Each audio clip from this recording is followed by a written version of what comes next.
पहले की बात है। कहीं दूर एक प्रदेश में एक बड़े घने जंगल में एक छोटा कबीले का संप्रदाय निवास करता था। उस कबीले का राजा कपत नामक एक योद्धा था। उस कबीले में बहुत सारे योद्धा थे। उनमें से बहुत कम ही जादू आदि विद्या जानते थे। सरदार कपत का एक पुत्र था जिसका नाम कम था। कपत अपनी बीवी और बच्चे के साथ उस जंगल में वास करते थे। एक दिन उसी संप्रदाय के लोगों के पास एक बहुरूपी आदमी आया। वो एक मायावी शक्ति वाला आदमी था। कोई तंत्र मंत्र करके उसको बहुरूपी होने का आशीर्वाद मिल गया था। बहुरूपी आदमी कबीले के सरदार के पास गया। राजा के अपनी विद्या के बारे में बताया। वहाँ का राजा ये सुनकर आश्चर्य हुआ। बहुरूपी की विद्या को देखने के लिए वो उत्सुक था। राजा बहुरूपी को बोले कि तुम साधु बन जाओ। ये सुनकर बहुरूपी वहाँ से चला गया। कई दिनों बाद बहुरूपी ने अपने नाखून बढ़ा लिए, दाढ़ी भी बढ़ा लिया। साधु की तरह फिर से राजा के पास आया।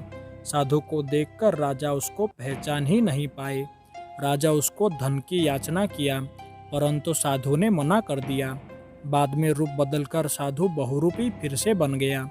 ये देखकर राजा खुश हो गया और उसको पूछा, तुमने मुझसे धन क्यों नहीं लिया? तो उत्तर में साधु के रूप में धन ग्रहण करता तो मेरा रूप विफल हो जाता, ये बहुरूपी ने कहा। राजा के पास तभी उसका बच्चा आया और कहा, बाघ मुझे देखना है। तो राजा ने बहुरूपी को कहा, तुम बाघ बन जाओ। ये सुनकर बहुरूपी ने कहा कि बाघ बन गया और मुझसे कोई गलती हो जाए तो मुझे माफ कर देना। बहुरूपी बाघ में परिवर्तित हो गया।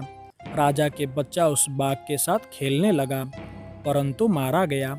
ये देखकर राजा गुस्सा हुए, परंतु वचन के मुताबिक दंड न दे पाए। मंत्री के सुझाव अनुसार राजा ने उसको सती होने को कहा। बहुरूपी एक शव के साथ जाने लगा। आग लगाई गई।